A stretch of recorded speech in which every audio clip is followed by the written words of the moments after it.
lembro que você não falou nada demais. Eu lembro até hoje de você falando, ele é uma aranha, tem 8 braços, quem sabe eu vou pegar um braço, né? Você falou algo assim.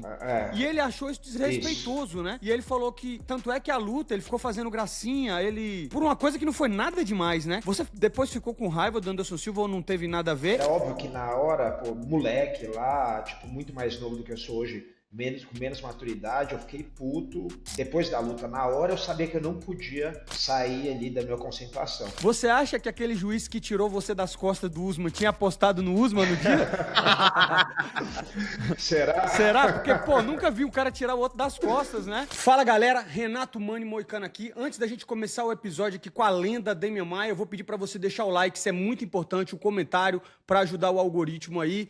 E, pô, como é que a gente tá aí, Parrumpa? Tudo certo? Agora é melhor que a gente tá com o nosso querido amigo, metade polonês, metade ucraniano, Demian, a lenda Maia, né, compadre? Agora sim. Fala, Demian, tudo certo? Como é que você tá? Tudo certo, como é que vocês estão aí? Tá tudo bem? Tá tranquilo? Tudo bem, graças a Deus. Demian, vamos começar o podcast aqui. Eu sei que você já encerrou sua carreira há algum tempo e tem muita gente nova no UFC que, assim, não acompanha tanto o esporte, talvez não lembre do seu começo. Eu, pô, sempre fui um grande fã, você talvez tenha sido o maior representante do jiu-jitsu no UFC, até mais que o Charles, né? Apesar do Charles ter mais finalização, você foi um cara que foi mais representante do jiu-jitsu. E eu lembro que você contou a história que começou no Kung Fu. Tu poderia dar uma introdução aí pra galera, que você começou no Kung Fu, depois, pra galera ver como é que era o MMA das antigas, né? Bem das antigas mesmo. Na verdade, eu comecei a treinar judô quando eu era criança. Aqui em São Paulo, diferente do Rio, as crianças faziam muito judô, né? Porque é a maior colônia japonesa do mundo. Então, era o tradicional, era botar o filho no judô e a filha no balé.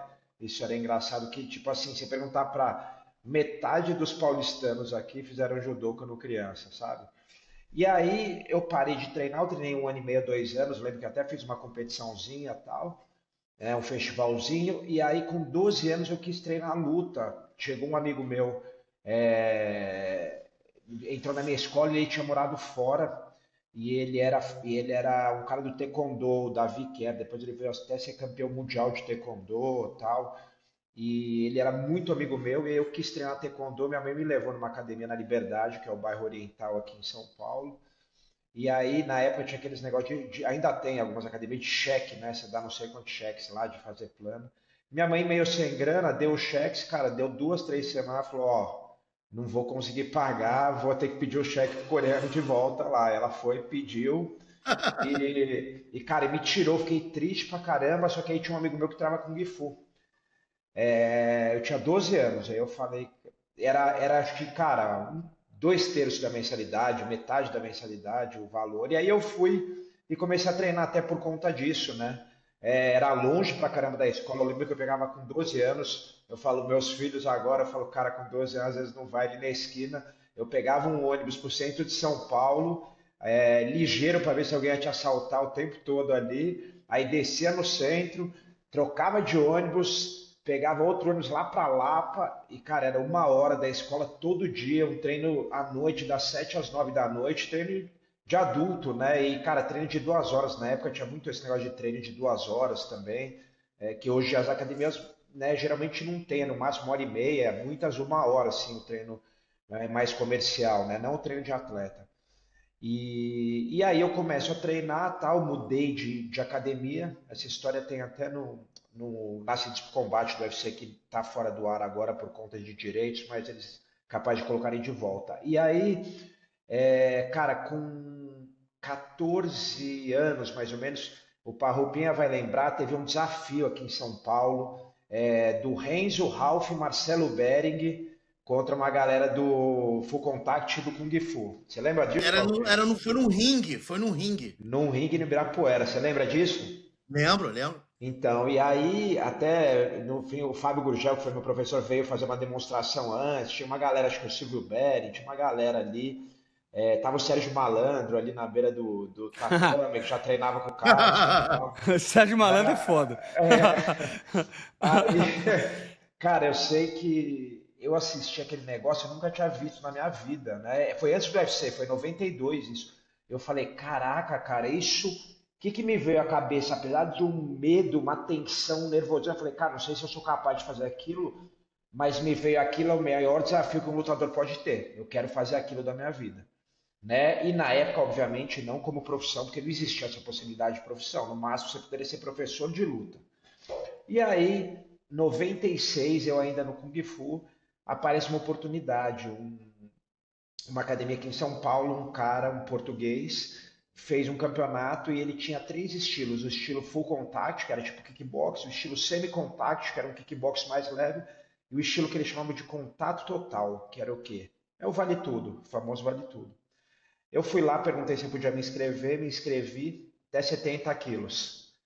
E, cara, era na praia aqui em São Paulo, num galpão ali, umas 2 horas de São Era Paulo. 70 quilos, desculpa, só 70 quilos? 70 quilos, é. Eu fui Nessa lutar. época você também pesava, Eu pesava por aí? pesava de 71, Ah, 72. então não tinha nem corte de peso nessa época. Não, não tinha. Aí eles falaram 70, tem de 80, aí, vamos lá, é só uma luta, vamos lá fazer. E eu fui. Só que antes de fazer, eu já tinha muito interesse pelo jiu-jitsu e eu não tinha ido treinar ainda por alguns motivos. Um é que, cara, tinha muita rivalidade entre arte marcial e eu tinha receio de chegar para o meu professor de Kung Fu e falar que eu queria treinar jiu-jitsu. E a segunda era, cara, que era caro demais, o jiu-jitsu era muito elitizado em São Paulo. Enfim, eu tinha uns amigos meus, como se fosse primo de infância, que treinavam. Um treinava com o Ryan, um treinava com outro pessoal e tal. E aí eu fui na casa desse amigo meu. Ele treinou com o Ryan, aí treinou com o Fábio Araújo, que depois foi até meu primeiro professor, aluno do Oswaldo, que chamava Mauripo Ocidente, o Parrupinha vai lembrar. O Fábio Araújo era aluno dele. E aí eu fui. E, cara, ele me deu umas aulas, umas 3 aulas na sala dele, 3, 4 aulas. Ele me mostrou como que era uma montada, como estabilizava, caiu por baixo, né? Qual que era o objetivo da guarda de se defender? Era muito voltado para defender o pessoal. Que era um triângulo, uma chave de braço, uma kimura, uma pegada de costas, tal, o básico do básico. E a gente ficou brincando ali, tal. Umas 3 vezes eu fui na casa dele. Eu chego para lutar, começa a luta, essa luta tem até nesse doc do UFC.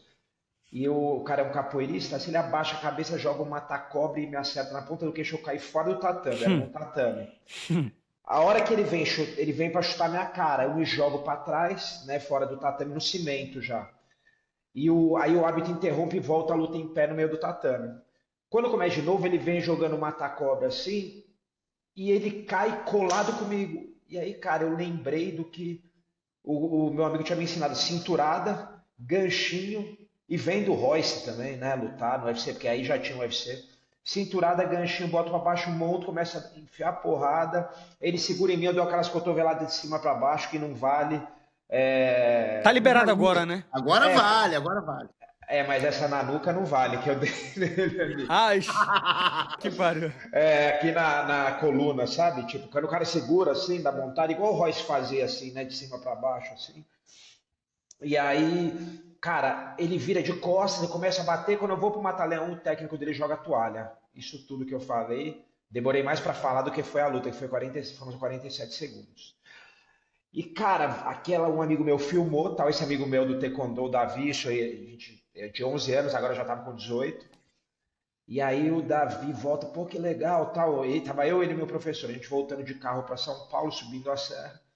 E, cara, não saía da minha cabeça que eu falava, cara, como é que pode? Eu treino há 7 anos Kung Fu, e aí eu chego lá e o que eu uso são 3 aulas que o cara me deu ali, umas brincadeiras que eu fazia até com o Davi ali. Eu falei, cara, esse negócio é muito eficiente. Se eu quero entrar e fazer isso de verdade, eu tenho que treinar jiu-jitsu, não vai ter jeito. E aí eu falei, cara, eu preciso ir treinar. E o próximo desafio beleza, eu vou treinar de qualquer maneira, vou falar com o meu professor, e agora eu preciso arrumar dinheiro, entendeu? Então aí foi o desafio, e logo depois eu comecei a treinar.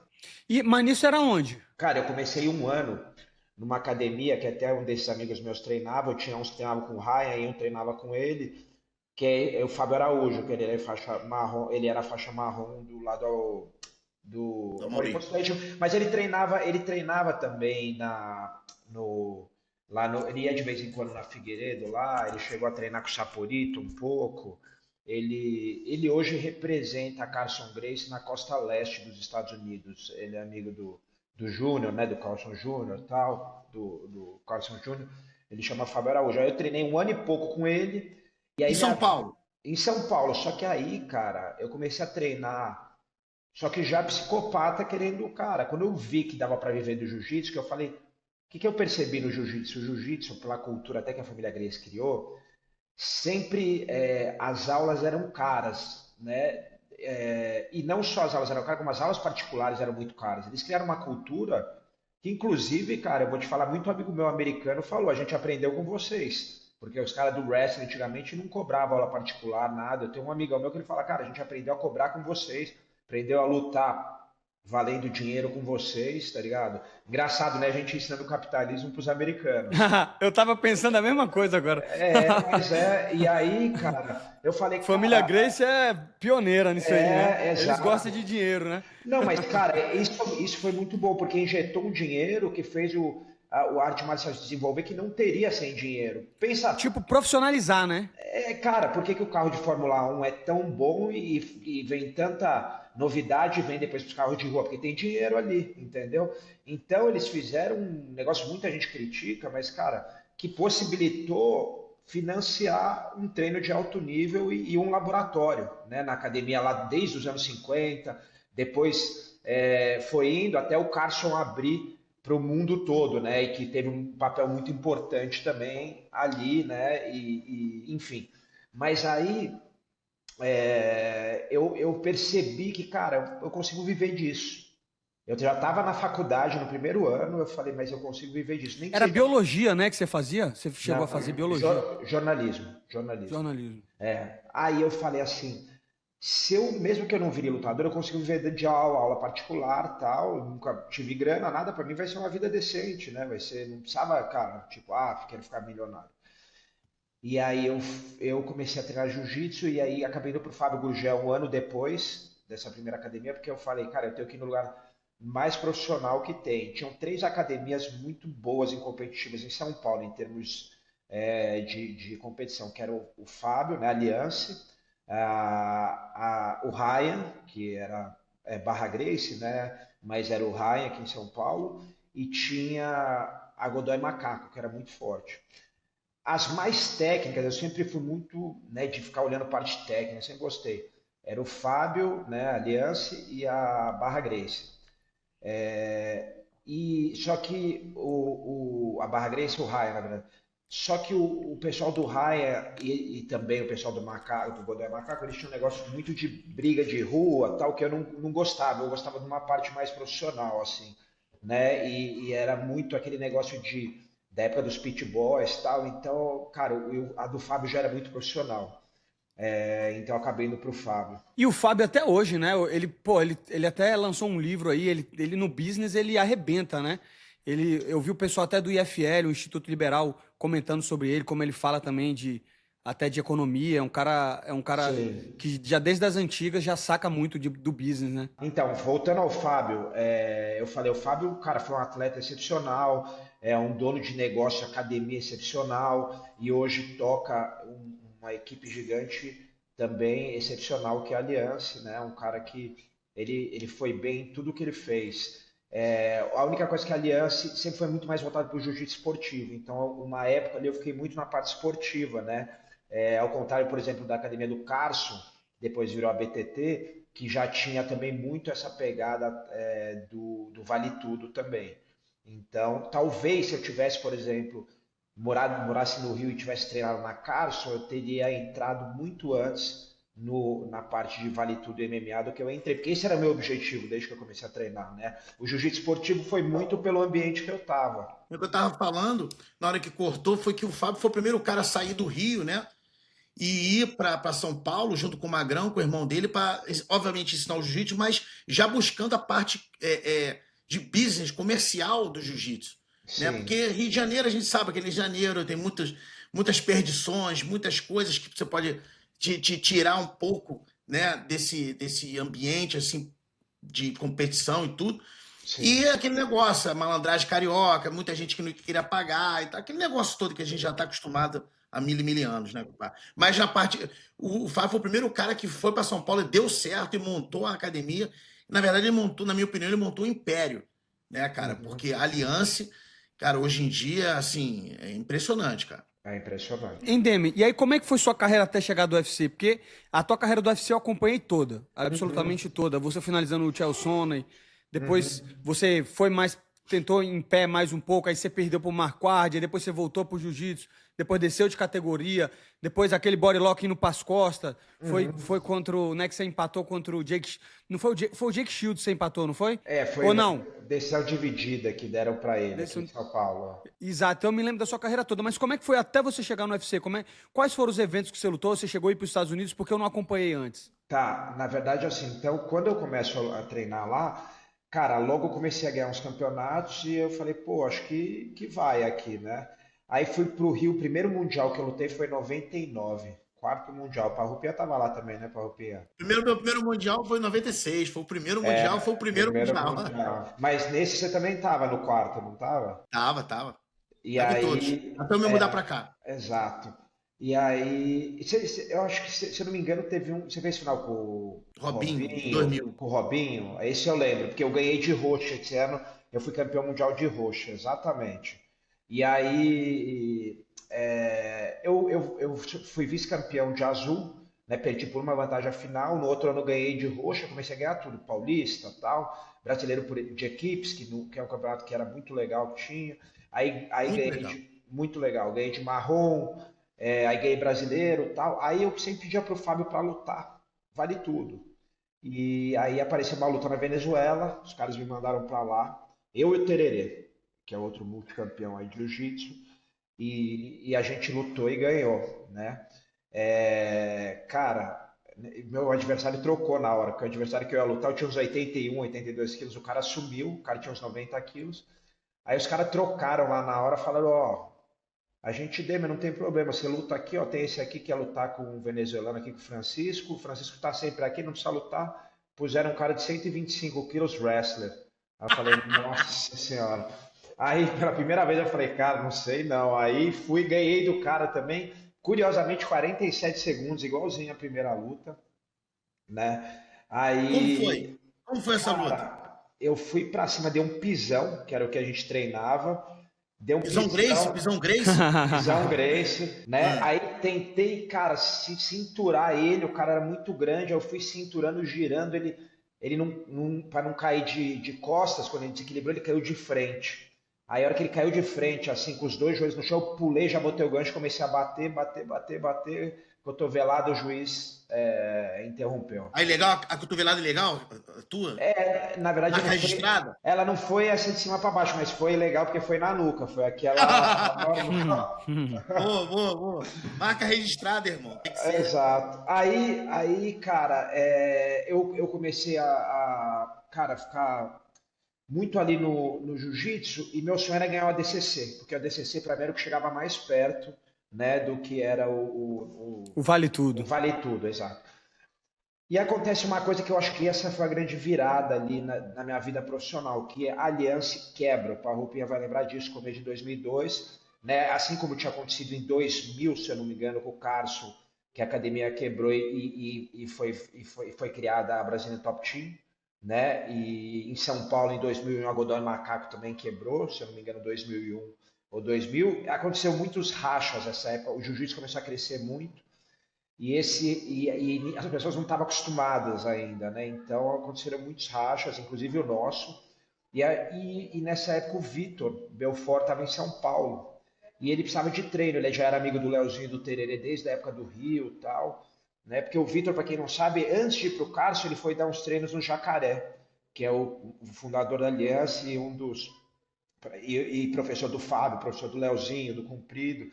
E aí o Vitor era amigo do Léo, amigo do Tererê, a gente começou a treinar junto e o Vitor precisava de sparring ali, tal, no chão. Eu ajudava, fui aprendendo Cara, eu me devo muito ali essa época eu aprendi a defender soco da guarda, ficar seguro ali, relaxado, não ter medo de ficar por baixo tomando soco, porque o Vitor por cima batendo Que é ano isso? cruel, né? Cara, Damon, que isso ano foi isso? 2002.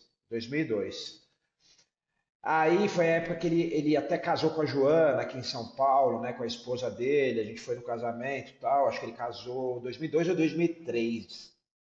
Acho que em começo de 2003, porque eu casei logo depois. E aí, cara, essa época eu acabei, a gente ficou meio sem professor, que é muito duro, né? Muito difícil você ter um professor ali, daqui a pouco você tá sem. E aí, cara, a gente foi se virando, cada um foi indo para um lado, foi se virando, uns mais no esportivo. Eu ainda fiquei bastante no esportivo, acabei entrando na DCC, sendo vice-campeão em 2005. Aí depois, em 2007, eu voltei, fui campeão. E nesse mesmo ano, em 2006, aliás, tem um evento aqui que eu acho que foi. Eu lutei uma luta na Finlândia em final de 2005, ganhei.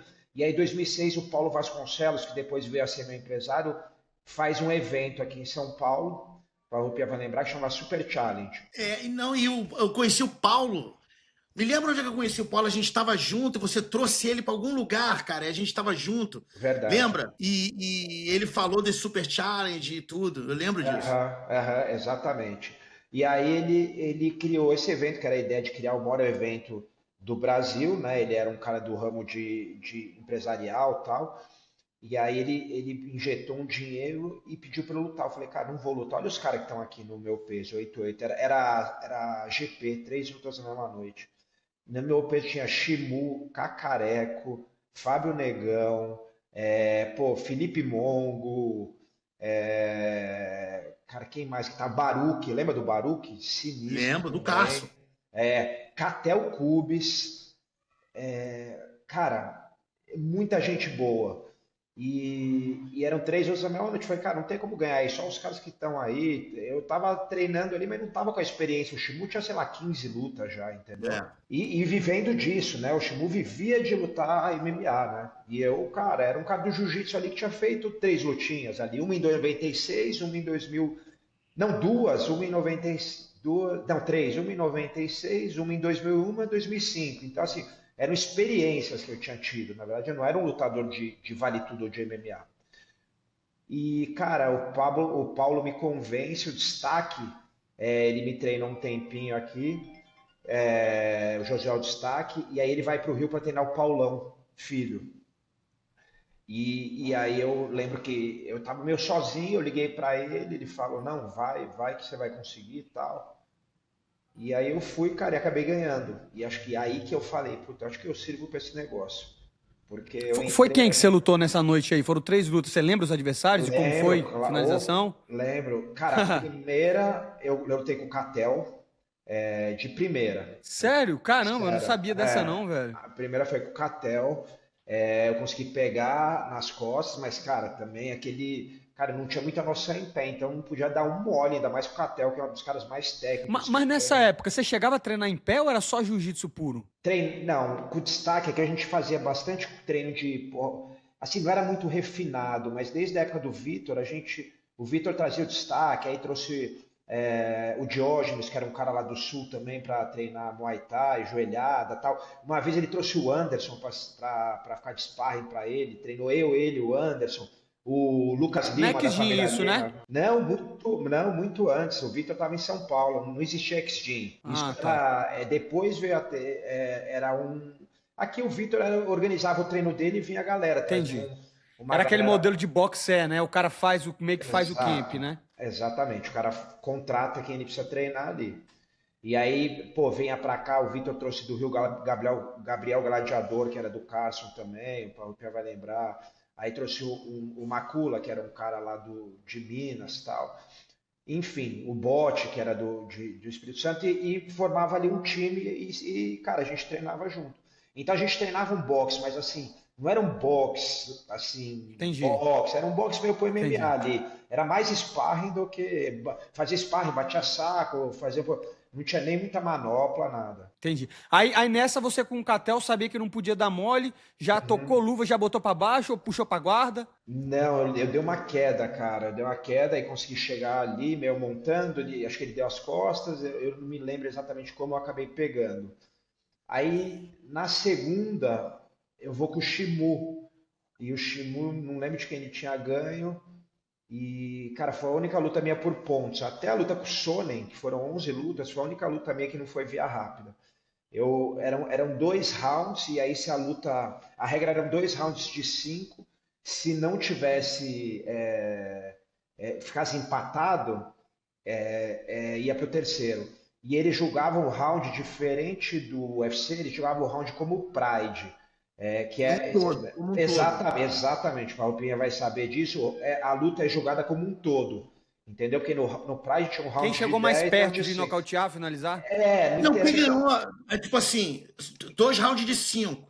Mas Isso, eles julgavam como se fosse um round de 10. Ah, isso. tá, entendi, Exatamente. A luta como um entendi. todo. Vou te dar um exemplo, Renato. Às vezes, por exemplo, hoje, você vai a uma luta no UFC, eu dou um pau no cara no primeiro round. Mas faço um 10-9, porque não chega a ser 10-8. Aí no segundo round, o cara ganha ali, tipo, que poderia ser pra qualquer um, os caras dão pro cara. Aí no terceiro, Entendi. mesma coisa, muito apertado, mas o cara ganha por uma margem mínima. Na regra antiga, eu ganharia, entendeu? Porque eu Entendi. tive os Ganha quem melhores chegou mais momentos. perto, né? Mas na Entendi. regra do UFC atual, quem ganha é quem ganhou É mais rounds. ponto, né? É quem ganhou É, mais round. Enfim, aí sim. eu fui com o Shimu, a luta muito parelha até o fim do segundo round. No fim do segundo round faltava, cara, uns menos de um minuto. Eu falei, puta, se ficar assim vai pro terceiro round. E tem mais uma luta ainda. Eu falei, que seja o que Deus quiser. Dei um tiro de baiana, derrubei. Ele botou na fechada, eu levantei, dei um monte de soco, abri, passei, montei, comecei a dar um monte de soco. E aí vem a experiência do jiu-jitsu, né? Que os caras falam no MMA, pô, mas você não lutou muito MMA, mas a experiência do cara que competiu muito, seja jiu-jitsu, wrestling, boxe, muay thai, faz toda a diferença. O que eu pensei? Isso é uma coisa que não é que você pensa, você sente e sabe. Não, é um segundo. É É um um segundo. segundo. Para Rupia faltavam 30 segundos. Eu falei o quê? Até vi a possibilidade de ir no braço. Eu poderia ir no braço. O que acontece? Se eu sou mais inexperiente, eu vou no braço, eu perco a posição, vamos dizer, por algum motivo. Ele sai por cima. Ele dá 3 socos ali, eu dar a luta para ele. Eu falei, se eu ficar aqui 30 segundos batendo, lá, tipo, com o juiz quase interrompendo, vai causar aquela impressão. Eu não preciso finalizar, mas eu preciso terminar assim. Então isso vem do jiu-jitsu. Aí eu fiz isso, ganhei, e aí acabei indo para a final com o Fábio Negão, que era um amigo meu aqui, depois virou amigo meu e tal, e a gente lutou, já tinha lutado 14 vezes no jiu-jitsu, foi o cara que eu mais lutei na minha vida. E a última foi coroada de MMA, ele já estava lutando fora, já era bom de boxe e tal. Falei, cara, não sei como eu vou fazer com esse cara para ganhar dele. Aí consegui pegar numa guilhotina, fui campeão. E aí foi pro UFC depois. Aí no outro ano eu ganhei a DCC, fiz mais uma luta nos Estados Unidos, chamada Grace Fighting Championship. Lutou até uma galera esse dia, lutou Cacareco, lutou Jacaré. Eu tava, Você tava, lutou Matt Brown, você lembra? lembro? Eu Lutou uma tava. galera que foi pra Foi um UFC evento, depois. um evento que o Helson, se eu não me engano, botou. Foi em Ohio. Exatamente. Em Ohio, Foi em exatamente. Ohio. Foi É. em Columbus. Sabe quem também tava lá? É. Walid Ismail. O Tava Walid lá também. também. O Ali Exatamente. Ismail. O Walid Ismail tava lá. Inclusive foi o Walid que fez o contato com o Paulo, porque nessa época o Paulo já estava meu empresário, o Walid que fez o contato com o Paulo e Então fez foi lá. Foi lá que eu conheci o Paulo, eu acho. Foi lá mesmo, Foi. exatamente, foi Não, lá. agora, interessante essa parada que é o seguinte: até o Super Challenge, você, como você falou, você tinha 3 experiências, era 3-0. Você saiu do Super Challenge com 6-0 e uma puta experiência. É verdade. Isso foi Entendeu? muito bom, né? Muito bom pra tua carreira. Foi muito bom, exatamente por isso, Paulinho, porque eu era 3-0. Aí daqui a pouco no dia seguinte você é 6-0, é tipo, você joga O tomou um dobro, né? esteroide ali, é um esteroide ali. Aí eu faço essa luta nos Estados Unidos, eu ganho a DCC, fico lá na Academia do Cumprido em Chicago, até treinando, que é um amigo meu aqui, o Paulo conhece, campeão mundial absoluto e tal. E aí a gente vai para a luta essa que eu encontrei o Parrupinha lá em Columbus, em Ohio, Grace Fight, que quem organizava era o Helson com outro americano, e ganho essa luta. E aí o Paulo fala, cara, vou te botar num evento grande. Meu sonho na época não era, eu adorava o UFC porque eu cresci assistindo, mas Renato, você não vai lembrar, mas nessa época o negócio era o Japão. Fala, oi, pô, o negócio O Pride era o era Pride. o Pride, e cara, era meu sonho. Eu tinha visto, eu fui lutar um desafio de jiu-jitsu lá por uma patrocinadora minha de kimono na época, e eu assisti o Pride, cara, eu olhei aquilo, eu jacaré, o O Pride que o Minotauro finalizou o Mirko Crocop, que o Vanderlei ganhou do Quinton. Também dei sorte, né? 70 mil pessoas no Tokyo Dome.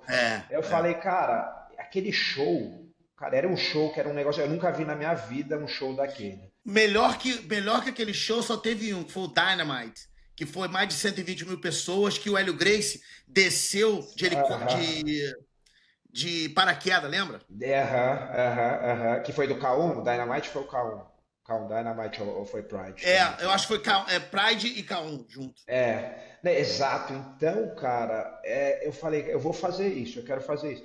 E quando o Paulo negociava, eu falava, cara, tenta me botar no, sei lá, no Dream, no K1, não sei o que o K1 tava fazendo já, a luta de MMA. K1 Heroes. K1 Heroes. E eu, cara, a gente quase fechou, acho que foi com o K1, logo depois. E eu tava, cara, e tinha um outro chinês que chamava Art of War também, que a gente chegou a conversar. E aí, tava quase no K1, eu já tava, cara, o Paulo, não, vai fechar, vai fechar. No último momento, um cara falou, não, ele é muito do jiu-jitsu, a gente não quer ele. Cara, isso foi um balde de água fria, mas um balde de água fria. Mas assim, males que vem pra bem, né? Que é aquele negócio da sorte, né? A gente tem que estar treinado, mas a gente tem a sorte também do negócio acontecer na hora certa que é para acontecer. Aí o Paulo começa a conversar com o WEC, que tinha sido comprado pelo UFC. O Sonnen tinha acabado de lutar com o Paulão, tinha ganho do Paulão, o Paulão era o campeão, cara, o Condit, se não me engano, era campeão 7-7, o Aldo era campeão dos mais leves. WCM. Ben Henderson, né? E o Pérez. Henderson e o Pérez, aquela luta lá icônica e tal. E, pô, uma galera, né, que veio de lá. Era dos levinhos, eles tinham até 8-4, mas o forte deles era os mais leves, né? 125, 135, 145. Na verdade, 125 Tinha 155 também. Era 135, 145, 155. Entendeu? Mas eles tinham 8-5, né? Tinham também, mas era fraco. Tanto é que o UFC comprou o WSC por causa dessas 3 categorias. Verdade. Se você lembrar, nessa época, o UFC não tinha menos de 155. Era só 70, né? Os maiores talentos eram o WSC. Exatamente. Aí eles compraram o WSC para absorver esses atletas do WSC no UFC e foi criado. Foi aí quando que o Aldo fez a transição para também ser campeão. Com o Rominick, né? Foi até aquela que ele espancou o Rominick. E também cresceu muito a 70 também, que foi o Cerrone, né? Sim. Ganhou muita gente, né, na 70. E foi quando o Dominic Cruz fez a transição junto com o DJ, com o Demetrius Johnson. Todos esses caras passaram do WSC pro UFC. Que tinha um cara do Carson também, que todo mundo falava, o Miguel Torres, né? Miguel Do WC, Torres, que era o pica, todo mundo. Aí ele não performou tão bem no UFC, né? Ele não foi tão bem. Mas você tava falando, você chegou aí pro WC? Não, então. Aí, inclusive, você conhece com certeza um dos caras mais legais que tem no UFC, o Reed Harris. Reed Harris, sabe o O Reed? brancão, o velhão brancão. O Reed. O Reed é gente finíssima, é um cara que todo mundo adora. O Reed veio do WC, né, Parrupinha? Ele era o dono do WC. Ele era o dono do WC, entendeu? Então, quando teve essa compra, o Reed se transformou um dos, vamos dizer assim, vice president no UFC. Tanto é que o cargo dele tem várias... Hoje em dia ele faz outras coisas, né? Mas ele se transformou como... Ele aposentou, vamos falar a verdade. Aposentou e agora é só ver show. Primeiro ele ganhou dinheiro forte, investiu forte em Bitcoin, fez o M, entendeu? E absorveu um cargo que agora ele toma conta dos atletas, a Athletes Relationship. Ele leva os guest fighters para todos os lugares, né? Exatamente. O Reed, que é um cara que eu adoro. E aí... cara, eu lembro que o WC ofereceu $10 mil para eu fazer a primeira luta. Acho que era 5 mais 5. Que na época era dinheiro, né? Era mais dinheiro do que hoje. Mano, na época eu falei, ele falou, eu nunca tinha visto esse dinheiro aí, ou ele falou assim, eu tinha ganho isso na final do ADCC, né? 10 mil para fazer 4 lutas lá duríssimas. Que até hoje é 10 mil, né? Tem que ser falado também, até hoje. Exato. A inflação aí, não subiu. Não subiu. Aí eu falei, nossa, Paulo, pode fechar o WC. Aí ele falou, não, calma. Aí ele falou assim, ele tava falando com o Joe... Não, ele tava falando, cara, não sei se era o Sean Shelby, quem que era o negociador do WC na época. Sean Shelby. Era o Sean, E aí ele falou, ó, por 10 mil, o Demian, cara, ele ganhou a DCC, ele tá 7 lutas invicto. Por 10 mil ele luta, mas só se for no UFC. No WEC a gente vai querer mais. Aí eles sumiram um pouco, aí daqui a pouco voltou. Acho que o Sean falou pro Paulo, ó, Joe Silva is ready to talk. E aí o Paulo falou, ó, a gente vai conversar com o Joe Silva, que é o matchmaker do UFC. E aí conversamos e aí fechamos em julho de 2007, mais ou menos, fechamos o contrato para fazer a estreia em outubro. 5 mais 5 era a minha bolsa, aí aumentando 7 mais 7, não é aquele padrão que a gente conhece. 9 mais 9, 11 mais 11, aí você ganha, os caras quebram o contrato e aumenta. Aquele negócio que a gente Sim, conhece. sim. E quem que foi a primeira luta mesmo no UFC? Cara, minha primeira luta era pra ser com um cara, eu esqueci o nome, mas ele se machucou, ainda bem, cara, porque era um cara gigante, cara, que o Já era um Vitor... cara de nome. Não, era aquele cara, o Parrupia lembra um cara que o Vitor, lá no Cage Rage, deu uma joelhada voadora e abriu uma testa dele aqui, Não foi no Cage Rage, não. Aquela joelhada voadora já foi no UFC. Marvin Marvin Eastman. Eastman. Ah, o Negão. Ele lutou no Brasil, no Bitet Combat, o caralho. Isso. Né? Tu Lá em lembra? Brasília, lá em Brasília? Eu acho que foi lá no Rio, né? No Maracanãzinho, mas eu lembro. Marvin Eastman, exatamente, eu nem lembrava que tinha sido no UFC. E aí eu ia lutar com foi. ele, só, cara, o bicho era grande, eu era pequeno, cara, para 8'4". Eu falei, bom, mas tudo bem, né? Vamos lá, jiu-jitsu, tentar botar pra baixo. Aí ele acabou se machucando, aí eu lutei com o Ryan Jensen, que foi até um cara que eu encontrei ano passado no ADCC, que foi o primeiro professor do Anthony Smith, até. Eu encontro o Anthony Smith direto, ele fala, pô, você lutou com o cara que foi meu primeiro professor de MMA e tal. E aí eu finalizei, aí a segunda eu lutei com um cara chamado Ed Herman, que estava até outro dia lutando, Eu lembro. pesadão, Ele subiu até pra 9-3, ele subiu para depois. 9'3", Ele duríssimo. agora representa a América Top Team em Portland, É Oregon. Que mesmo, ele é olha só. atleta do Pega Leve, né? Lembra do Pega Leve? Ah, claro, claro. Porra, Demian Maia tem história, hein, Parrumpinha? Tem, Né? Vai falando tem. dos princípios ali do UFC. E outra, deixa eu te falar uma parada. Essa época do UFC, pra mim, eu não sei se porque é aquela coisa do saudosismo, mas eu comecei a assistir nessa época. E eu achava irado a promoção do UFC. Lembra que tinha um gladiador, aí o cara amarrando assim a caneleira, aí era pá, pá, pá, pá, aí umas luzes assim. Era um negócio muito diferente. Hoje é esporte, né? Assim, tipo, tá mais dinâmico. E hoje em dia a tecnologia tá muito diferente, né? A tecnologia, você diz, na hora, a produção dos caras, né? Não, isso, tudo. Pô, mas Né? eu achava bom aquilo ali, cara. Achava que Era do caralho, aquela entrada. os a caras entrada botando como se mão. fosse um gladiador mesmo, né? Ainda tinha esse aspecto de ser arte marcial contra arte marcial. Hoje morreu isso, né? Não, acho que nessa época já não tinha mais, entendeu, Renato? Nessa época Mas do Demian, o Demian representava o jiu-jitsu. Bom, aí Jason McDonald ganhei também, todas as finalizações. Aí Nate Quarry, que foi um cara que tinha sido finalista do TUF, sim. que é um dos Striker, caras até muito que bom. está hoje em dia nesse processo dos atletas com o UFC, né? É um dos caras que fez isso. E aí, Chael Sonnen, na Inglaterra, todas as finalizações, e acho que 4 finalizações da noite. Você assinou essa petição ou não? Fala pro rapaz aí, cara, pra ele assinar, pra ele ganhar o dinheiro. Ele tá com medo, rapaz, de fazer o M, compadre. Fala aí, Demian. O rapaz tá com medo de ser prejudicado, compadre. Não é medo de prejudicar, não. Presta Não é atenção. medo de Se prejudicar, ele não. não assinar, Demian, vocês vão dividir mais dinheiro, porque o Tem dinheiro vai nada, ser não. pago, irmão. Tem nada, não. Pode pegar. Na verdade, Pode falar, Demian. isso foi um acordo, né? Isso foi um acordo, não é um, como é que se diz, o UFC, Ninguém perdeu nem ganhou, foi um acordo. eles fizeram um acordo, entendeu? Não é, Mas foi um acordo judicial, né? Porque na verdade eles queriam fazer claro, uma lei para como se fosse a do Mohamed Ali, para pagar uma porcentagem.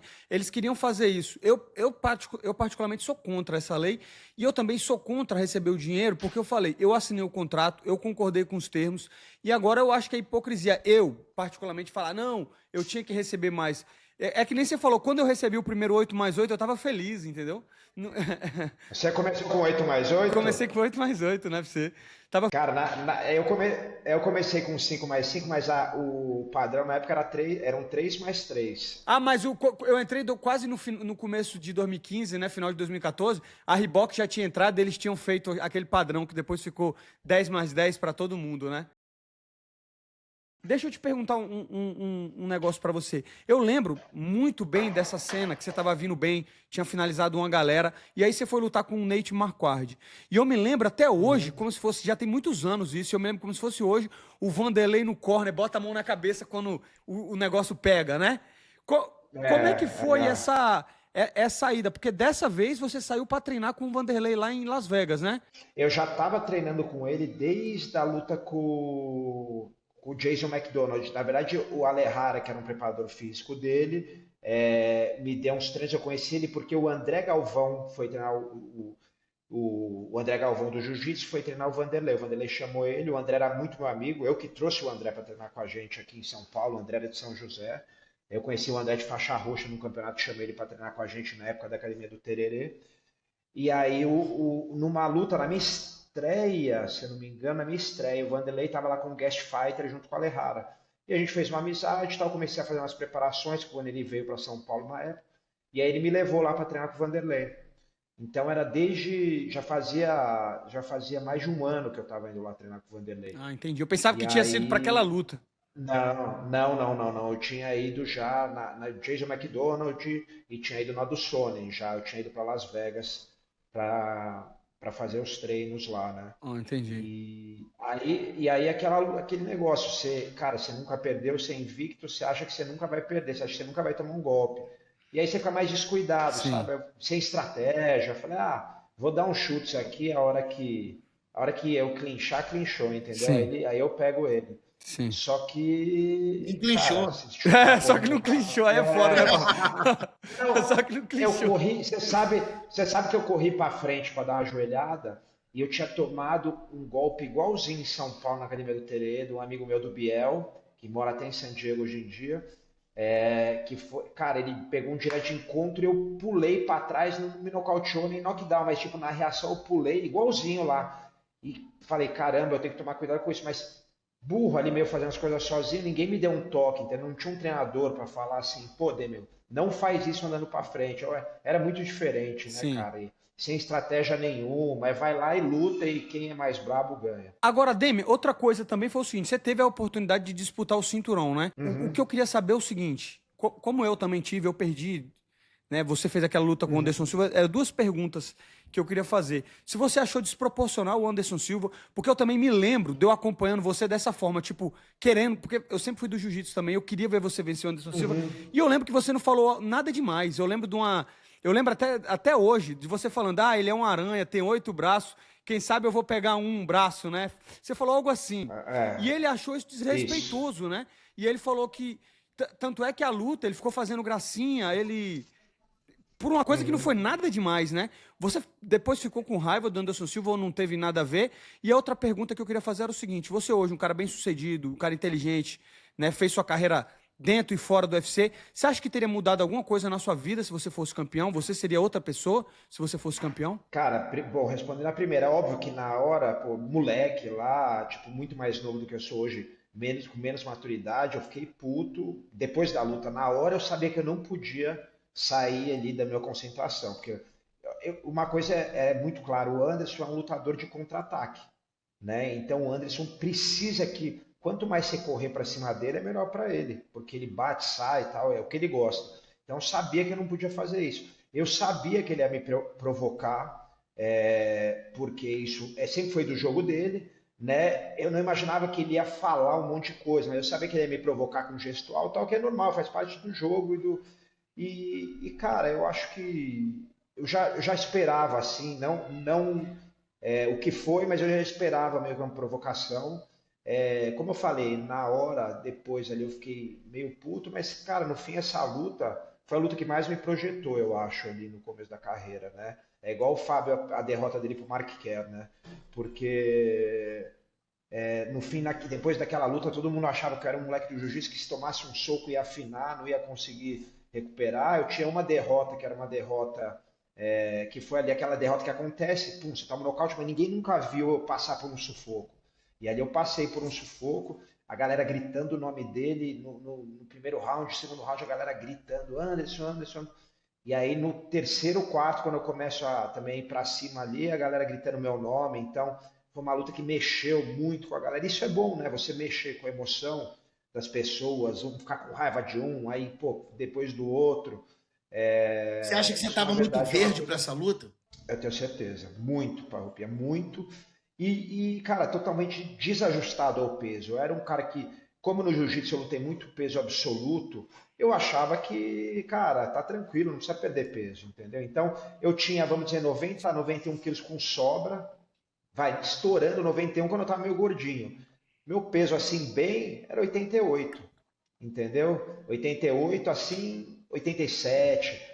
Mesmo peso que eu tinha no 77. Aí eu perdi ali, eu começava a treinar mais forte, ajustava um pouquinho, eu já ficava com 8, 7. Perdia 3 quilos, cara, que não era, eu não fazia nem dieta, entendeu? Desidratava muito pouco. E aí ia lutar com caras como o Anderson, o Sonnen, o Weidman, o próprio Ed Herman, caras que claramente são outro tipo de ser humano, né? Sim. Se você chegar do lado Outra deles. raça, né? Outra raça, né? O Peso, né, Ossatura, velho? É. tudo. Então, mas eu estava muito verde ainda também, entendeu? Eu era um cara muito inexperiente ainda. Só que caiu no colo, aquela oportunidade você não pode negar quando cai no colo. É isso que a gente não pôde negar, né? Fizemos um M com segurança, né? O rapaz aí também não tinha como negar aquela luta ali Sim, com o Islã, exatamente. né? Exatamente, é a oportunidade. Exato. Mas, em relação a isso, você acha que se tivesse se tornado campeão ali, você teria se tornado uma pessoa diferente do que você é hoje? Ah, putz, isso é muito difícil, cara, fazer essa elucubração aí. Eu acho muito difícil. Eu não sei, sinceramente eu não sei. Talvez, eu acho que, por exemplo, na luta com o Woodley eu já estava muito mais maduro, né? Até mesmo no Pô, peso, né? Já era infelizmente acabou 170, né? tudo, exatamente tudo muito mais maduro. Acabou, cara, uma infelicidade que foi num timing ruim pra mim ali também, Eu lembro, eu né? lutei Não no quis mesmo falar. card, você não vai lembrar, mas eu lutei no mesmo card.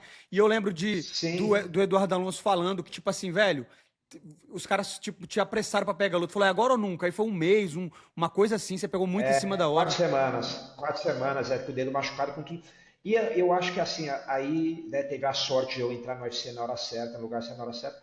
E teve um azar também, que é o seguinte: o campeão, cara, um tempo atrás, o campeão interino era o Condit, que era um cara que eu até venci. O Woodley, pra mim, talvez era o pior jogo daquela geração toda pra eu lutar. Wrestler baixo, Amarrão. forte pra caramba. E muito forte e bom wrestler, entendeu? Então, assim, putz, de repente, se o Wonderboy ganhar dele, que quase ganhou 2 vezes, entendeu? De repente seria um jogo um pouco melhor pra mim, Sim. né? Pra casar o jogo ali. Então aí tem lá, às vezes você tem sorte, às vezes você tem azar, né? O Demian, deixa eu te perguntar um negócio. Então, você passa por uma fase, né, que eu sempre falo, uso você de exemplo para alguns dos meus atletas, né? Alguns atletas da América Top Team que eu treino, né?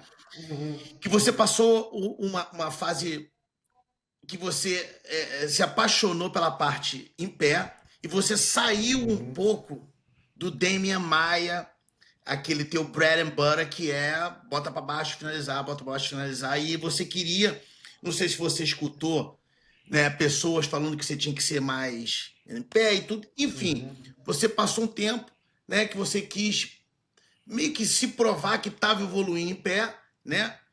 Me uhum. conta um pouco dessa fase, tá? O que te levou a fazer isso e tudo, e também como é que você se caiu em si, falando, não, meu irmão, o que eu tô fazendo, bro? Eu tenho que voltar a ser o Demian, mas agora com um pouquinho melhor em pé, mas eu tenho que voltar a ser o Demian, não vou nocautear ninguém, entendeu? Conta um pouco Sim. dessa transição, dessa fase, por favor. Bom, cara, acho que como todo atleta, o Renato é uma prova disso, a gente gosta de lutar e ama esporte, né? Ama a parte esportiva. Então, cara, você é bom de jiu-jitsu, você é bom, mas, cara, você começa a treinar boxe, começa a ficar bom, começa a conseguir treinar bem com os caras bons, você fala, pô, você se apaixona também pelo negócio aí, que nem eu vou pra Bahia, lá com o Rodrigo me levou, né, o Minotauro, lá pra Bahia treinar com o Dória. Cara, o mundo do boxe ali, todo mundo, cara, campeões olímpicos. A Amanda treinava lá nessa época, né? A Leoa. Cara, todo mundo ali, aquela energia. Você quer ficar bom de boxe, entendeu? É normal, porque você tá ali no ambiente. Então, essa imersão, depois eu fui ver, eu preferia fazer no wrestling, porque aí, né, É, tem mais a ver com o jogo, exatamente, é. né? O que acontece? Cara, tem uma coisa, eu comecei a. cara, lutar bem no boxe, assim, a distância principalmente, complicar uma galera que lutava bem, não com um boxe bonito, mas tipo, entendendo, né, aquilo que o Pitu fala, você boxeia com as pernas, não com os braços. E só que tem uma coisa que eu não tinha e que alguns têm, por exemplo, o wrestling e tal, que é a mão pesada. Né? Isso é uma coisa que é difícil de desenvolver. Eu não sou um cara explosivo. Sim. Né? E tem caras que nem pô, o próprio Woodley, sei lá, o Robbie Lawler, para dar uns exemplos da Top Team, entendeu? A galera que tem uma galera aí. E, cara, o cara até, no caso do Woodley, vem do wrestling, mas o cara coloca a mão, o cara derruba, entendeu? Então isso é uma benção ali que um cara tem também, e que eu não tinha. Então eu comecei a ficar naquela luta meio por pontos, ou perde ou ganha. E aí, cara, quem me puxou para a realidade foi o Edu. O Edu falou, Demer, vamos voltar pro jiu-jitsu. Aí a gente baixou de peso e o primeiro camp, cara, a gente treinava boxe acho que uma vez na semana com o Pitu. O Pitu vinha nos treinos todos de sparring e tal, mas ele falou, a gente vai ter que fazer sei lá, como se fosse uma desintoxicação do negócio, mudar, entendeu? E aí depois a gente começou a aumentar de novo o treino de boxe, mas nos primeiros era sparring, o Pitu tava lá para dar os toques, fazer um pouquinho de manopla, mas o boxe mesmo era uma vez na semana. Depois foi aumentando de novo. Desculpa, foi a partir dessa conversa com o Alonso que você começou a treinar com o Pitu? Foi, o Edu chegou, quando eu perdi pro Weidman, né, logo depois ele veio a ser campeão, cara, eu fiquei deprimido assim, num ponto, deprimido que eu digo que a gente sempre fica depois de luta, mas falar, cara, será que eu devo continuar fazendo isso? Pô, toda hora chego, aí ganho umas, aí bato na trave. Eu falei, eu vou baixar de peso. E aí eu falei, quem que vai ser meu head coach? Porque o Dória não podia, tava na Bahia, tava com o Cigano para ser campeão e tal. E aí eu falei, pô, ou eu mesmo vou ser, ou eu tenho que arrumar alguém. Ainda? E aí exato. Aí o Edu falou, Demer, se você confia em mim, cara, eu posso montar o campo. Eu fiz pro Shogun, né?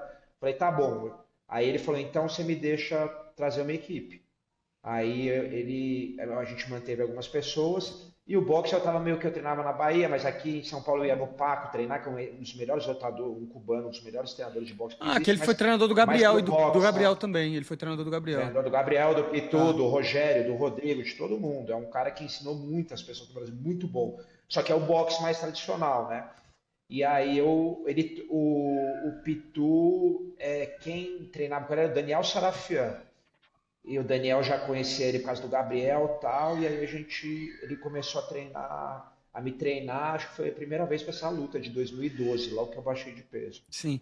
Ô Demer... Ficou comigo até o fim da carreira. E o Pitu é uma peça fundamental nessa história toda, porque é um cara que soube entender como ninguém o que eu precisava pro boxe, é um cara muito inteligente. Ele é muito inteligente, é mesmo. E um cara, pessoa excepcional, e também um cara que sabe ali, pô, ele faz manopla com você lutando ali, com você se movimentando, imitando o cara, né, habilidoso. Então, foi um cara que era muito importante, apesar de eu fazer o jiu-jitsu, era um cara, talvez ali o cara mais importante ali como treinador para puxar essas coisas, assim, essa conexão. Porra, que legal. Inclusive eu vou treinar com ele já, daqui umas 2 horas.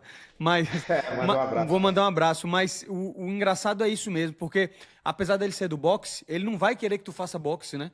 Se teu jogo aí pra baixo, ele vai falar, meu irmão, usa a finta pra você ir pra tua área, né? O negócio é vencer luta, né, Demer? Eu acho, ainda mais hoje, cara. Hoje eu acho que o que faz a diferença, e vocês sabem disso, com a evolução toda, cara, é parte tática, estratégia, entendeu? Porque hoje em dia você vê às vezes um lutador, cara, transformando uma luta que poderia ser fácil numa luta difícil e vice-versa. Às vezes um lutador que não é tão bom, mas que trabalha essa parte com a equipe toda, cara, conseguindo vencer às vezes de pessoas melhores que ele. Agora, Demer, deixa eu te perguntar outra coisa. Então, você teve sua carreira no UFC, eu vi você comentando também sobre o Belal Mohamed, né? Porque, infelizmente, na época que tu perdeu pra ele, ninguém dava moral pro cara. Aí, depois, ele meteu uma sequência e virou um campeão, com muito, não com muito hype, porque ele não é um cara de hype, mas com reconhecimento. Todo mundo falando, velho, esse cara é bom. Mas quando tu perdeu pra ele, eu lembro até eu falando, porra, perdeu pro Belal Mohamed, tava, entendeu, puto. Mas o cara mostrou que realmente, né, é um... Mesmo até hoje, luta duríssima com o Jack Della Maddalena. E você falando que ainda queria fazer uma luta, mas você acha que tem ainda como fazer essa luta com o UFC? Cara, eu acho muito difícil agora, né? Já faz tempo, assim, logo que acabou, eu lembro que eu mandei uma mensagem pro Dana pedindo tal. O Dana falou na imprensa que, pô, que achava que não, tal, que já tinha. E era a minha última luta do contrato, né? Então, assim, ali, na verdade, cara, se eu te contar uma história, era pra eu ter parado na luta com o Askren. Era a última luta minha. E só que aí, na luta com o Askren, um pouquinho antes, eu tava numa sequência boa ali. Eles renovaram, que perguntaram se a gente queria renovar, a gente renovou, pôs mais 2 lutas. E, e aí, cara, eu queria ter feito uma meio que só pra despedir, entendeu? Eu já tava querendo parar mesmo. Não era que tipo, ah, eu quero ir até o fim. Eu me sentia muito bem, até, cara, pouco tempo atrás eu me sentia que eu podia lutar com qualquer um, inclusive, pô, saía na mão com todos os moleques que vinham aqui. Mas é óbvio que, cara, eu queria fazer outras coisas também da vida. Então eu falei que eu queria fazer mais uma, mais para me despedir ali, para fazer uma aposentadoria. Mas o UFC não quis, então, cara, também é o que é, entendeu? É pegar as coisas que a vida te dá e fazer o melhor. Ao mesmo tempo, o UFC me chamou para trabalhar com eles aqui no Brasil, no Fight Pass, né? De host e comentarista. Sim. E aí tem academia aqui, tem muito seminário, filiados e tal. E é isso. Mas, então, e a pergunta era justamente essa. Quando foi o momento que você, tipo, viu que, pô, talvez eu não quero, eu tenho que fazer uma transição de carreira, quero fazer outras coisas. E como é que tu preparou essa transição? Porque a pergunta era justamente essa. Como é que você fez a transição hoje, trabalhando com o UFC, fazendo outras paradas, tendo academia? Quando é que você pensou isso e como é que você fez, assim? Você podia dar uma dica para outros atletas também. Como é que você dividiu o seu tempo treinando e se dedicando a outras áreas? Bom, a dica, se eu fosse dar uma dica, era, cara, comece a pensar nisso alguns anos antes de você parar, que foi o que eu fiz. Então, eu falei, pô, eu vou parar ali, vamos dizer que eu vou parar, eu sabia ali, logo que eu lutei pelo título, né, aí eu perdi pro Woodley, ali foi 2017. Eu falei, cara, eu vou lutar mais uns 3 anos, entendeu? Estourando 4, acabou sendo 5, né? Mas então eu tenho que começar a preparar. E aí eu comecei a preparar. Vou te dar um exemplo, por exemplo, seminários. Tinha lugares que eu gostava de ir, eu ia, mas eram sempre amigos meus, sempre os meus lugares. Eu comecei a dar preferência às vezes para ir para seminários que eu não conhecia a pessoa para abrir novos mercados. Então, pô, eu estava indo muito só aos Estados Unidos, vamos voltar um pouco mais para a Europa. Aí, pô, tem um país que eu vou sempre ali, na Finlândia, e dos amigos meus, puta, vamos tentar abrir ali a Holanda, porque eu nunca fui, entendeu? Isso foi uma das preparações. A academia eu sempre tive, eu sempre dei aula, ela ficou meio largada com alunos meus, mas já comecei a dar mais importância. Cara, parar às vezes quando eu tinha tempo, mexer mais em metodologia, conversar, ter mais reunião com os professores, que era uma coisa que eu não tive durante anos. Então, vamos ali a cada 2, 3 semanas a gente vai ter reunião, quero feedback, quero, pô, melhorar a equipe de professores e tal. E comecei a conversar com a UFC de fazer documentário. Então, depois que eu fiz esse do Nascidos, eu falei que tinha interesse em fazer alguma coisa com eles. A gente fez um que chama Arqueologia da Luta, que é um que a gente foi para o Egito, tal, foi para a Grécia, fazer aí, né, estilo esse que o Rodrigo faz. Aí eu comecei a conversar com eles. Aí quando eu conversei, cara, a gente fechou um dos últimos contratos, eu falei para o Hunter que eu queria trabalhar com o UFC também, entendeu? No futuro. Então você vai plantando ali com o tempo, vai se preparando. E eu acho que no meu caso eu nunca fui apegado, porque eu tenho muitos amigos meus que às vezes são muito apegados também com a parte da fama, do reconhecimento, entendeu? E óbvio que é legal, mas assim, eu nunca deixei isso também me iludir tanto. Então acho que isso também facilita um pouco, sabe? Entendi. E tem muitos lutadores que não conseguem parar porque não juntaram o dinheiro. E você parece que está numa boa Tem isso também. situação financeira. Aí eu queria te perguntar o seguinte: eu acho que muita gente não pensa no futuro. E você, como é um cara inteligente, formado, com certeza sempre poupou um dinheiro e investiu. Então, você pode falar mais ou Uhum. menos assim, não precisa falar exatamente, mas o que que você. Como é que você fazia a sua diversificação? Como é que você hoje Você tem uma estuda renda Bitcoin, passiva? quer saber o Estudou que Bitcoin, eu exatamente. estudo Bitcoin? Você sabe, você sabe que, cara, eu tive, quando eu comecei a lutar, eu vou te contar uma coisa, quando eu era moleque a gente foi despejado de casa, minha mãe separou, minha mãe era separada desde que eu era criança, e a gente morava num apartamento alugado. e aí a gente foi despejado, cara. Eu fui morar no centro de São Paulo com a minha avó, que vocês sabem que o centro aqui em Pesada São mesmo. Paulo é, né, pertinho de onde é a Cracolândia hoje em dia. E, cara, num apartamento de 50 metros quadrados, morava eu, minha avó, meu irmão e meu avô, e a sala era nosso quarto, era uma cortina que passou no meio e ficou ali. Então foi uma fase difícil pra caramba. E quando o primeiro dinheiro que eu ganhei era só queria comprar, pô, eu não queria gastar nada, eu queria comprar, vou comprar um apartamentinho, vou comprar um terreno, vou comprar não sei o quê. E fui fazendo essas coisas. Chegou uma hora que eu vi algumas pessoas que eu conhecia que tiveram dinheiro no passado com coisas imóveis e passando dificuldade, porque, tipo, um desalugou, outro era terreno que tinha que pagar, e aí eu falei, cara, não pode ser tudo aquele negócio da cesta, né, todos os ovos na mesma cesta. E aí eu conheci um cara e conversei com ele, e ele cuidava de investimento. Eu tinha acabado de ler um livro sobre investimento, e aí Você conversei, lembra qual? cara, eu não quero. Era um livro do Gustavo Ah, Cerbasi. certo. Eu esqueci qual que era, cara. Era um livro de educação financeira. Eu fui entender coisas que, cara, eu não sabia, né? A diferença, renda fixa, renda variável, debenture, nem tinha Bitcoin na época, mas entendeu? E entendi um negócio que foi muito importante para mim, que é balanceamento. Então, se você põe tudo num negócio só, né, é ruim. Aí você divide. Só que aí você vamos dizer que você divide imóvel, renda fixa, renda variável. Aí a renda variável dá um tiro. Então você tinha 30, 30, 30. Você tem que rebalancear para 30, 30, 30 de Sim, novo, sim. entendeu?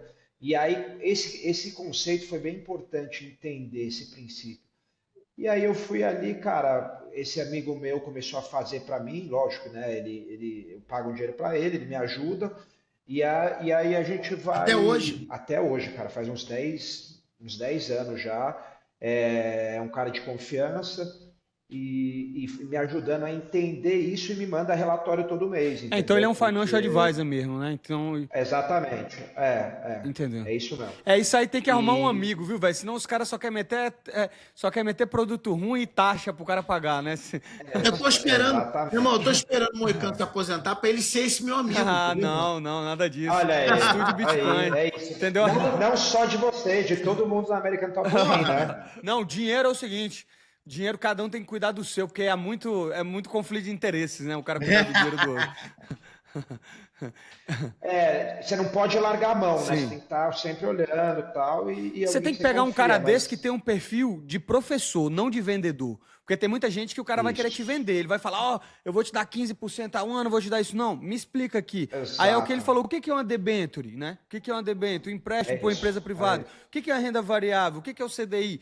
Porque aí você vai entendendo onde é que você está botando o seu dinheiro.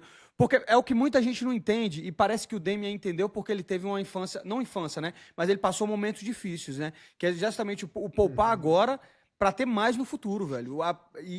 E o atleta, ele tem isso naturalmente. Só que quando o cara começa a ganhar dinheiro e tem fama, ele tende a gastar em coisa estúpida, porque ele acha que o dinheiro sempre vai chegar. Mas uma hora esse dinheiro seca, é o que eu falo para todo mundo. Estude Bitcoin, não aposte, né, não, Demi?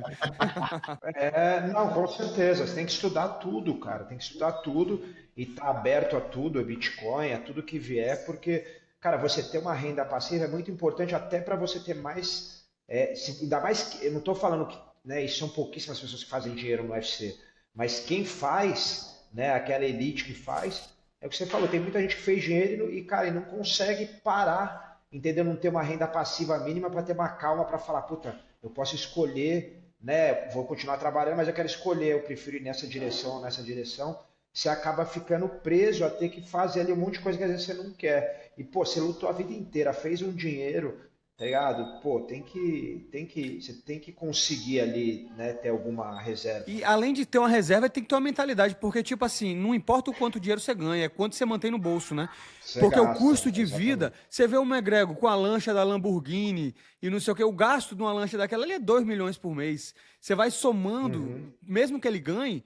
A gente viu o Mike Tyson quebrar a Holyfield, várias estrelas, porque não tem. Porque o cara não sabe que ele não pode gastar mais do que ele ganha. É coisa básica mesmo, tá ligado? Economia básica. Então eu costumo falar pra todo E mundo eu- que me pergunta sobre dinheiro. Eu falo, velho, você tem que estudar o básico, velho. Primeiro, é gastar menos do que você ganha. Ter uma vida simples nesse sentido. Porque senão você vai se fuder, né? E eu vejo muita gente se fudendo. E eu acho que isso vem muito de você procurar se educar, sabe? Procurar, cara, ler, procurar. E se educar no sentido de sua vida não ser vazia a ponto de o importante é só o carro que você tem, a lancha que você tem. Mas você entender que, cara, isso é legal para você usar, mas não tem tanto valor assim, entendeu? E Exatamente. que o que os outros vão olhar e vão pensar de você, que você, pô, é o cara, porque você tem isso, tem aquilo, é um negócio que na verdade, assim, se você é um cara que procura, sabe, aprender, estudar, ler, você não vai dar tanto valor para isso. É maneiro, cara, você fazer as coisas, você ter e tal, mas cara, é um negócio ali que você não pode se apegar demais. Se você se apegar nisso, você se afunda.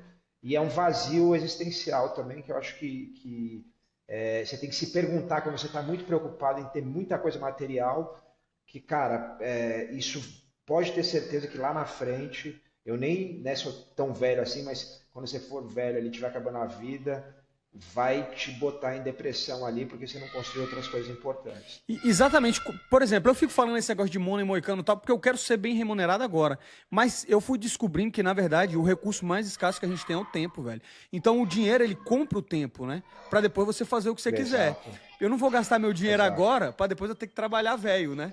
É assim que eu Claro. penso. Não, e o negócio do money americano é o marketing, e tá certíssimo, né, para fazer a grana e tal, é isso mesmo. Sim. Só que uma coisa é o papel, né, que você faz, outra coisa É a vida é o pessoal, que né? você vê.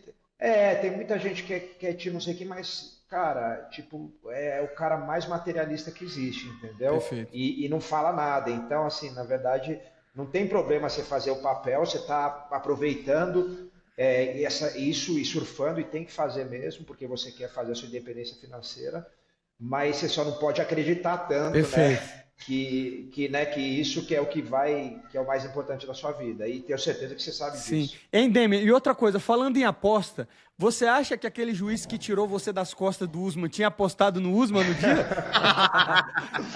Será? Será? Porque, pô, nunca vi um cara tirar o outro das costas, né? Meu irmão, Numa lá na luta. Argentina, não foi? Eu tava nesse dia. Chile, desculpa, Chile. O Pantoja lutou nesse dia com o Breno Moreno, no mesmo É dia. mesmo? Jura? Eu não Breno lembrava Moreno disso, foi, cara. foi a primeira luta do Pantoja com a gente aqui na América Top Team. E lutou com o Breno Que Moreno no Chile. legal. Eu não lembrava, cara, que foi É, lá. Putz, que legal, cara. Foi um puto puto evento, evento. cara. Foi um eventão, Agora, Denis, deixa eu te falar um porque. negócio. Pô, Fala. primeiro, te agradecer aí, né, cara? Mas que a gente já tá chegando já a 1 hora, né, cara? E eu queria fazer tipo um bate-volta com você rapidinho. Você pode responder só com uma palavra, tá? Tá. Essa é difícil. Não, você pode fazer o que você quiser, mas Duas. Pode duas. melhor luta, São duas, mas eu vou falar uma. Ben Askren. pior luta, qualquer motivo, pode ser qualquer motivo. Jake Shields. Ídolo no MMA, Muitos. Vale tudo mais antigo ou MMA o que você moderno? quiser. Tudo. A resposta é sua, né? É. Cara, eu vou lá atrás, cara. O seu professor, Carson Grace. Boa. Ídolo no jiu-jitsu, Rickson. alguém? Mas você tem. Ó, eu vou te falar, aí é muita gente, mas um Lógico, cara que é lógico. meu amigo, treinou junto. E, cara, eu sou fã demais. Não só pelo jiu-jitsu, que é uma das coisas mais impressionantes que eu já vi na minha vida, mas pela pessoa que ele se tornou, até por muito sofrimento que ele passou e fez ele ser uma pessoa muito melhor, é o Marcelinho, o Marcelo Garcia. Sim, sim. Alguém que você gostaria de ter lutado. Eu gostaria de ter feito uma segunda luta com o Anderson. Pô, tá muito boa essas perguntas, hein, Parrumpa? Tá ganhando mais pro podcast? Como é que é? Alguém. Meteu um Marília Gabriela aí, pô, parecendo a Peraí, Marília meu irmão, Gabriela. peraí. Peraí. Alguém que muito você bom. gostaria de ter treinado. Treinado? Putz, tanta gente, cara. Eu treinei com tanta gente. Poderia ser alguém que você queria ter treinado pessoal, assim, treinado mesmo, ou treinado com essa pessoa, por exemplo, Carson, Hollis, sei lá, ser treinado por essa pessoa ou treinado com alguém. Eu queria ter treinado, cara, assim, essa oportunidade que talvez se eu tivesse corrido atrás, eu poderia ter tido na época, foi com o Hélio Gracie ainda, quando ele era vivo. Né? E por último, um objetivo que você ainda quer realizar. O meu é ser aumentado, por isso que eu tô fazendo essa pergunta. Entendeu?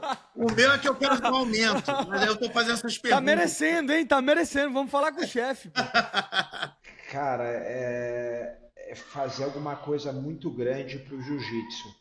E grande assim, não é uma coisa que vai ser um negócio, mas é uma consistência de fazer tantas coisas pelo jiu-jitsu, como eu estou fazendo hoje em dia, de metodologia, de coisa, tentar entregar muito para o jiu-jitsu, porque o jiu-jitsu muda a vida das pessoas, então eu entregando para o jiu-jitsu, eu sei que eu vou estar, cara, entregando para muita gente. Show de bola. E só para terminar, então, para encerrar, eu queria perguntar um negócio. Já que você é um representante monstro do jiu-jitsu, isso, para terminar isso, o que você acha do Charles Topuria? E o jiu-jitsu tem tomado prejuízo pro sambo. O que você acha que dá para melhorar nos atletas de jiu-jitsu? Tá, eu acho que, na verdade, cara, essa galera que a gente fala que é do sambo, eles são muito originalmente do wrestling, né? Que o Daguestão tem um bom sambo, mas ali o forte dos caras é o wrestling. Os caras treinam muito desde criança, então acho que, na verdade, a adaptação faz parte da evolução, assim.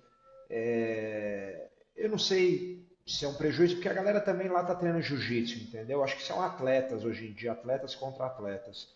E com relação ao Charles e o Topuria, cara, o Topuria é um cara que vem voando, com certeza é um cara perigosíssimo, mas a gente tem que lembrar de uma coisa: ele tá subindo de peso e o Charles é grande, entendeu? Então, isso pode, né, ter um papel ali importante nessa luta, que às vezes a gente descarta, a gente pensa, pô, o Topuria tá voando e o Charles está numa boa fase, mas o Topuria está numa fase excepcional. Mas o Topuria vai ter que ver como ele vai se adaptar a esse peso, né? Dito isso, vai ser uma luta duríssima e talvez eu esteja aí, ainda não sei, mas talvez eu esteja aí nessa luta. Com certeza eu vou encontrar Farrupinha lá. Se Deus quiser, irmão, se Deus É. quiser. E a última coisa, agora é a última mesmo. Você já ouviu falar no Dirty Boxing? A gente tem o nosso patrocinador. Ele tem um Você vai evento. lutar lá também, não vai, Moicano, esse dia? Vou, Vai. 28. E meu né, de filho junho, que me se Deus falou, quiser. meu filho falou, não, papai, eu quero ir muito nessa, eu quero ir no numerado, porque ele nunca foi. Pô, vai lutar o Charles, vai lutar o... Quem mais vai lutar? Ele falou... Pantoja. Vai lutar o Pantoja, que ele ama o Pantoja, e vai lutar o Moicano. Ele falou, eu quero ir nessa, entendeu? Pô, que legal, mano, que legal, porra. Mas fala, Show de desculpa bola. o negócio, porque ele conheceu, né, você e o Pantoja aí, conheceu o Charles aqui de São Paulo. Você já ouviu falar no show chamado Dirty Boxing, que são a parte toda de striking, mas também tem um pouquinho de ground and pound. Você já ouviu falar desse evento? Não, ainda não. Eu tenho acompanhado muito pouco, mas é interessante. Como é que é o boxe? Vai de luva ou sem luva? Então, é uma parte que aquela luvinha de sparring Sei. pequena, Sei. né? E vale todo tipo de strike, vale soco rodado, tudo, só não vale chute nem joelhada, vale cotovelada. E se o rapaz cair, você pode ir no ground and pound sem botar o joelho no chão. É uma modalidade nova, que vamos ter agora o nosso segundo show agora, dia 14 de junho, aqui em Miami. E a transmissão brasileira é Renato Moicano e Parrumpa. Ó, Exatamente. quando vai ser? Dia 14 de junho. 14 de junho. Vou assistir, hein? 14 de junho. Que horas vai ser? Ah, deve ser lá umas 7 da noite, Horário de né? Miami. Daqui da Flórida. Ah, então 8 da noite umas 8 aqui. do Brasil. 8 aí no Brasil. Ao vivo no YouTube, livre, lá no Overdogs Podcast Brasil. Vamos estar fazendo a transmissão. E peço para vocês acompanharem aí. O card tá show, vários ex-UFC. E lembrando que é o patrocinador oficial do canal. Então, por favor, vai lá, faz o like. Faz o M. Tem que fortalecer, faz o M com segurança. Você sabe que eu tava bora. falando de onde vem Faz o M, agora que eu me liguei. É do Moicano, né? Ah! Faz o M, faz Eu tava o M. tentando descobrir quem que era o M. Ah, boa, é o Mani. Não, é o Mani. Ah, é o Mani. Mas, Mani pô, Moicano. Mani Moicano. É o Mani. M ao quadrado. muito obrigado aí. Pô, legal demais saber sua história. Espero que a galera curta esse episódio aí. Deixe seu recado final aí pros fãs. Onde é que eles podem te encontrar e quais são os seus projetos aí. Muito obrigado mesmo por ter participado. Obrigado, Demian, mais uma vez. Obrigado mesmo por... Porra, foi uma mensagem de texto, ele na mesma hora aceitou. Te agradeço de coração. Obrigadão. Obrigado vocês, cara. Foi muito legal estar com vocês, né? Moicano que eu vi começando aí desde a época do Django, o Parrupinha, né, que me viu lá atrás, eu assisti a ele ali a final com o Robinho, naquele Mundial, eu lembro disso muito claramente. E tem várias histórias, então, a gente tem várias histórias também, né, de, pô, várias vezes tá junto nos eventos, às vezes contra, né, às vezes torcendo para a mesma pessoa, às vezes um lutando contra o outro ali, o pessoal da Top Team, cara, foi muito legal participar, muito bom falar com vocês. Para quem quer me seguir, é o @DemianMaia, agradecer meu patrocinador, a Kings Kimonos. E, cara, os projetos agora são esses, é tipo dar um gás no crescimento da afiliação da minha equipe, não só no Brasil, mas fora, né? Eu estou começando a ficar mais em cima disso aí. Cara, minha vida hoje em dia eu estou criando muito vídeo de metodologia, de fundamento, de coisa, trazendo um jiu-jitsu também mais marcial. Então, os alunos aqui da academia, quando eles começam a treinar, eles treinam, cara, até jab, entendeu? Jab é entrada de baiana, eles treinam guarda defensiva para defender de soco, não é só o jiu-jitsu esportivo, que é o jiu-jitsu que eu acho que é um jiu-jitsu legal de ser ensinado e que a gente tem isso, né? Sempre teve. E eu acho que isso é o principal. Aí tem os outros projetos com o UFC, os seminários, a vida tá boa, a vida tá boa. Obrigadão. Valeu, gente. Valeu. Vamos encerrar por aqui o podcast de hoje. rapaziada. E deixem saber nos comentários aqui quem são os próximos que vocês querem assistir aqui para trocar ideia e deixem as perguntas. Valeu, Demian. Valeu, Mestre Parrumpinha. Obrigado aí, Overdogs, fazendo L de like sempre. Oxe. Valeu.